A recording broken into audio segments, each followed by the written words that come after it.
I had a really difficult time over the holidays, and in today's video I just want to kind of go over some of the struggles that I faced and how I'm overcoming them. Hey everybody, it's Cathy. Welcome back to my channel where I share everything fashion, beauty, and weight loss for the woman over 50. I am on a 50-pound weight loss journey and I've lost 20 out of 50 pounds so far. It began in July of 2023 and I'm using the balanced plate method. So basically I am no longer counting calories or points and I'm working one-on-one with a dietitian and just making healthier food choices.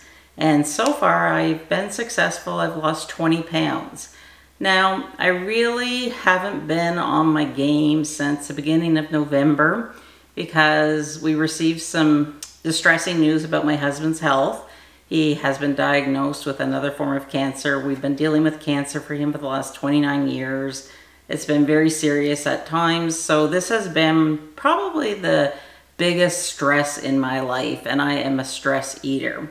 So I kind of just want to go over what I faced over the holidays, what I'm still struggling with today, and just talk about how I plan to go forward because I'm not giving up. I have worked so hard to lose 20 pounds. There is no way that I'm going to just throw that hard work away. So hopefully you can see yourself in me and maybe you can take one or two helpful things away from this video.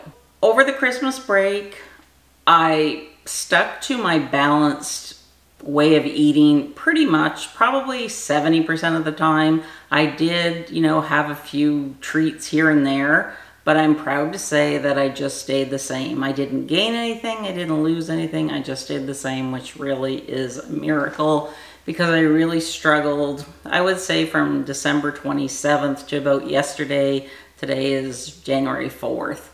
I don't know if it was just like a depression or I'm just so mentally exhausted that everything just hit me and it was my body's way of saying, okay, Cathy, you just need to relax and, not do anything for a couple of days. Kind of have a feeling it was that because the last few years have been crazy and I lost my mom at the end of March in 2023 and I really only began to start grieving her.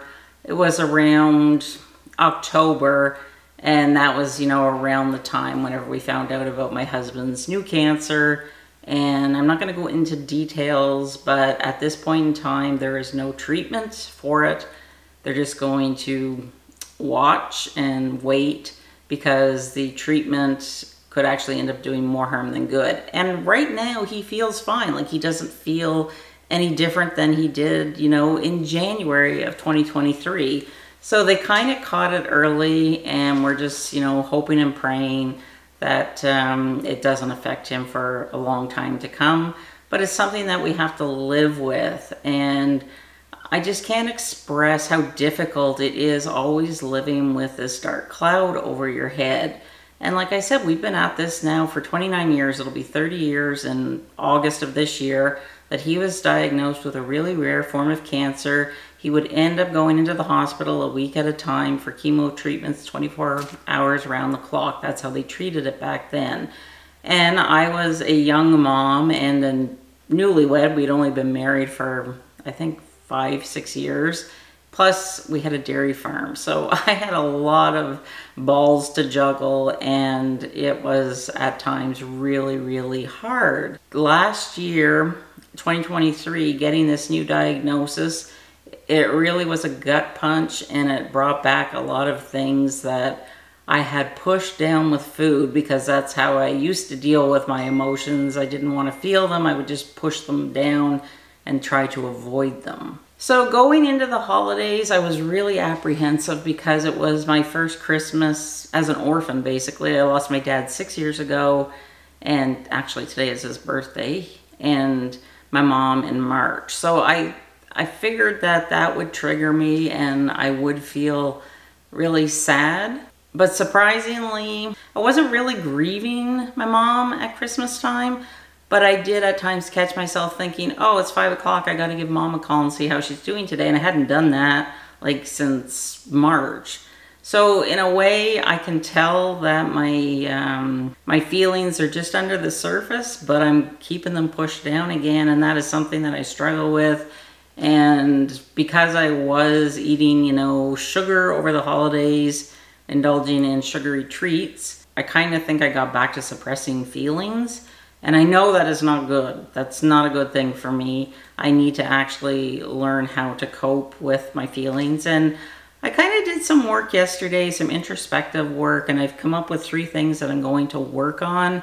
I'm not going to be perfect, and I'm not going to set myself up for failure thinking in my head that I'm going to be perfect, because I'm not. Life happens, and at times life can be a real difficult thing to have to deal with. Because I have a lot of how shall I say, experience dealing with life and death situations, very, very stressful, sad situations.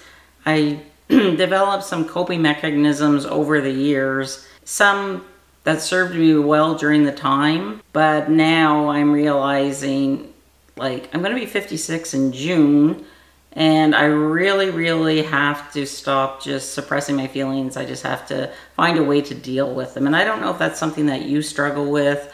I am an emotional eater. I dove into that in this video if you want to go watch it. In the past, I would like bring candy into the house. That was my vice. So I didn't bring any candy into the house over Christmas. However, we did host Christmas, and, you know, family did bring sweets in, and that's fine. And I did have 1 or 2, but they really didn't bother me being in the house, the sweet. If it would have been a bag of candy, I would have had to eat the whole bag, because that's my weakness. But like cookies or cake or whatever, I can take them or leave them. For me, it has always been about candy, sugary treats, and like eating unhealthy food, like drive-through food. I've never been an overeater. I don't sit down and like binge or eat 2 or 3 hamburgers. That's never been how I dealt with food. I use food as a way to not feel my emotions, as a way to soothe myself. And that is how I can best describe, like somebody asked me, what is it about fast food that brings you comfort? It's not really about the food, because it doesn't taste that great. I mean, yeah, sometimes it does, but I think it's more just about needing a quick fix in that moment, just something to help me get through a difficult time. And I think it's just become like a learned behavior, and it's almost like the car is on automatic. Like, I know I could come home and eat a healthy lunch, but oh, it's just so much easier. Let's just turn in here and grab, you know, #1 combo. So I'm gonna try and get away from that this year. I'm not going to totally omit it from my life, because that's not feasible. I mean, I still plan to live my life. If I'm going to be on the road traveling somewhere, I still need to be able to eat, pick something up and eat at a fast food place, but I'm gonna make healthier choices. So part of the reason why I think I went into such a funk over the holidays, well, a lot of reasons. Missing my mom, the news about my husband, and the uncertainty of what 2024 is going to bring. I really have not felt like myself since Halloween. That was just before, like, we heard that, you know, there is no treatment. It's really difficult to live your life in intervals of like 3 or 4 months at a time, because that's what our life is now going to be like again, you know, living from scan to scan.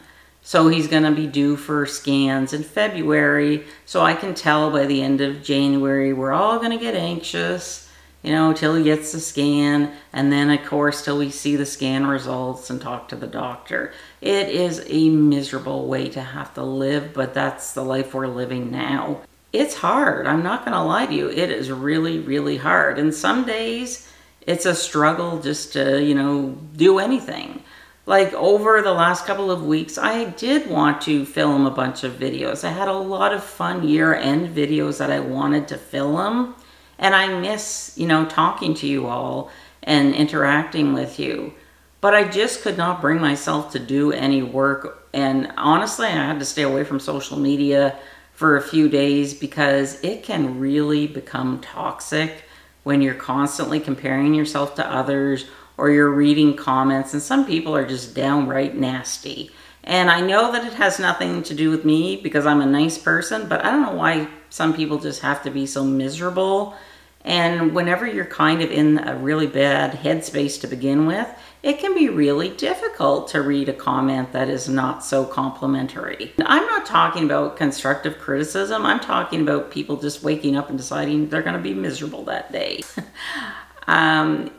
In person, I would not tolerate it, and I also won't tolerate it online either. I'm just trying to best explain how I was feeling over the last couple of weeks. And there were 3 days after Christmas where I basically just stayed in my pajamas. Now, I got new pajamas and showered every day, but I just needed a break, just not to have any pressure on myself, because I can put a lot of pressure on myself. I know that.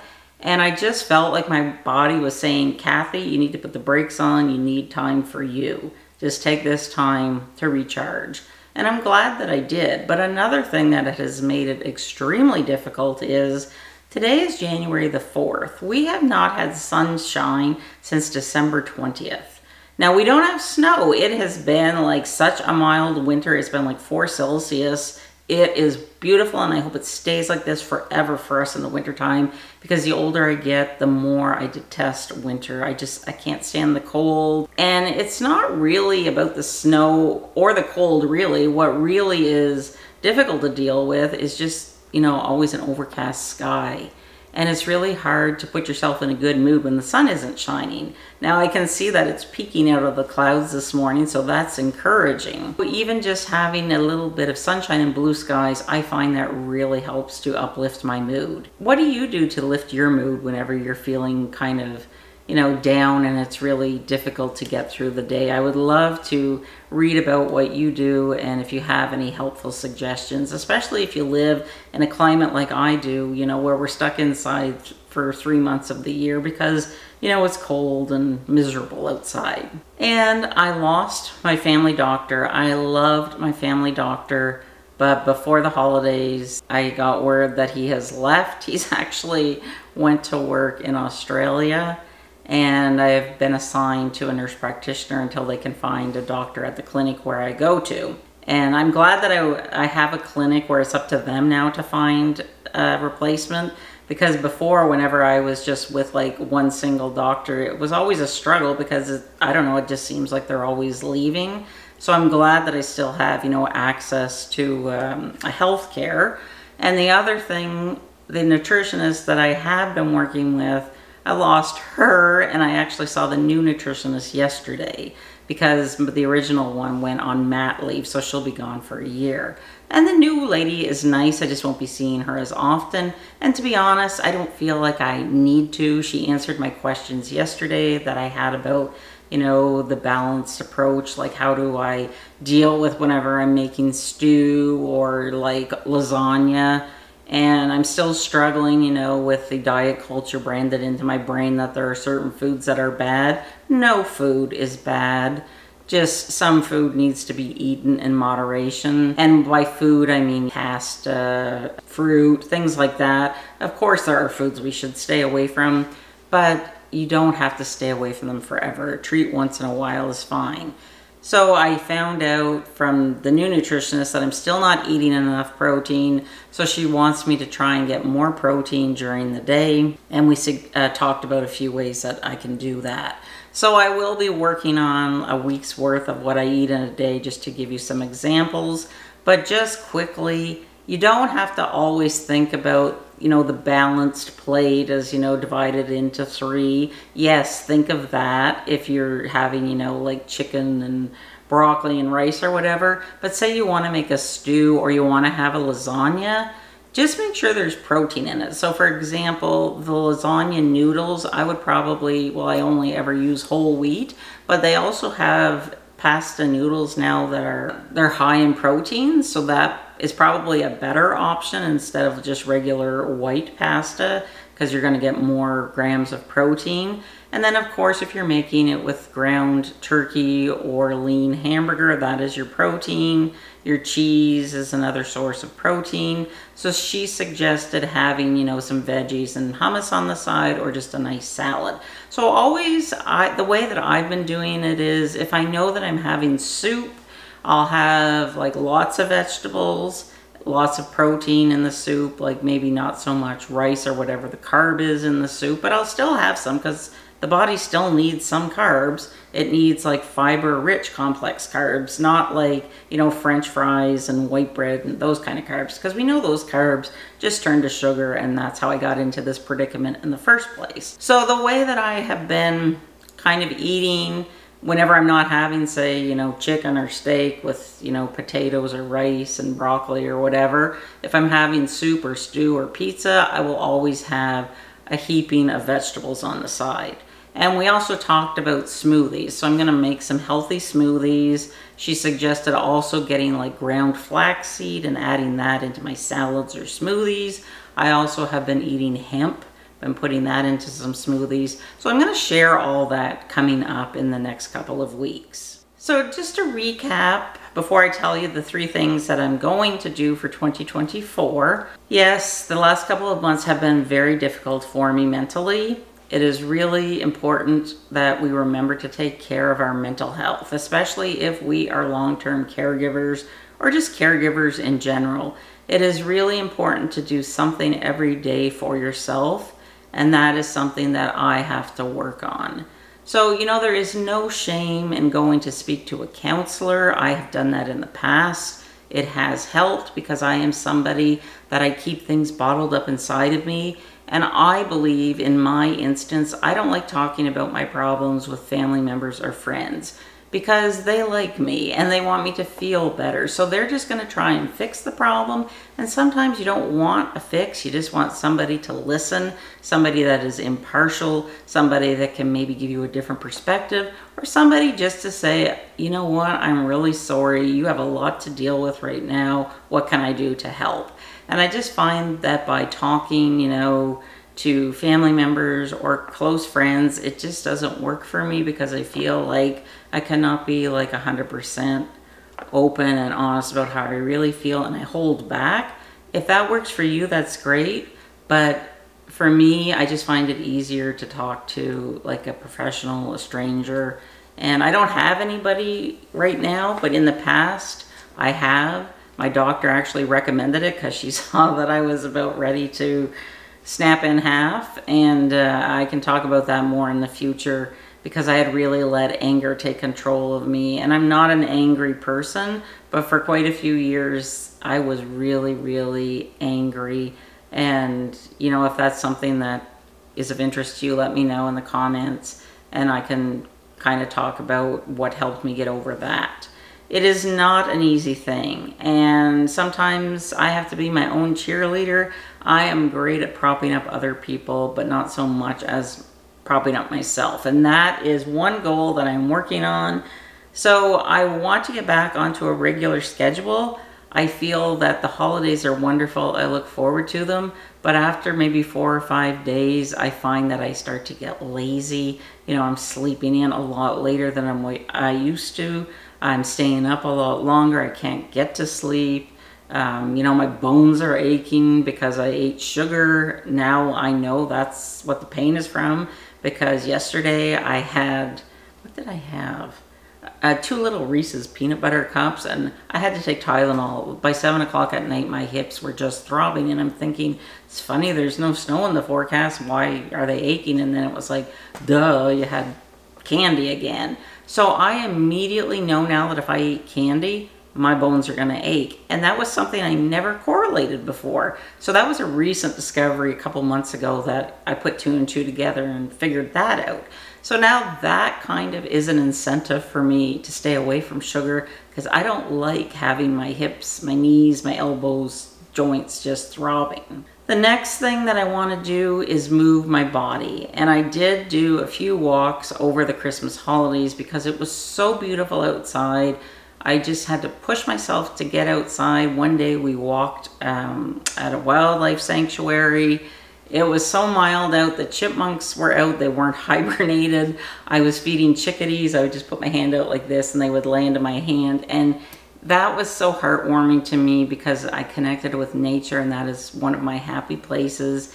And it just did lift my spirits. Plus I got some exercise, and you know, that helped to get the good hormones going. And the next thing that I am going to work on is to get dressed, because I got real lazy over the holidays, and for quite a few days I just like stayed in my nice pajamas. I knew nobody was coming, but even if they did come, I had nice pajamas on. It's really important for me, whenever I know that I need to get stuff done, I have to get dressed first thing in the morning. Otherwise, I can go down a real dark tunnel where I just stay on the computer and I look up and, oh my gosh, it's noon hour, and you know, I forgot to have breakfast and I forgot to get dressed. And then you just figure, oh, why bother now? I'll just change into new pajamas after I have my shower. So those are pitfalls that I kind of dealt with in the last month, especially over the holidays. And I just want to get back into my routine. But I just wanted to share this with you today, just to have a frank, open discussion of some of the things that I have been, you know, struggling with. And perhaps that is something that you have been struggling with also. So I really love it if you subscribe to my channel. I have more weight loss videos coming up. I just placed a Talbot's order. I have a lot of fun videos planned. I would really love to get to 100,000 subscribers by June. That is my goal for, I'd like to get to 100,000 subscribers for my birthday. So if you could share my channel, if you could subscribe, it would really mean the world to me. And in the meantime, I'm going to link my weight loss journey playlist. You can catch up here if you've missed any. And I just want to say thank you so much for sticking with me. And I want to wish you a very healthy, happy, and prosperous new year. I'll see you soon. Bye.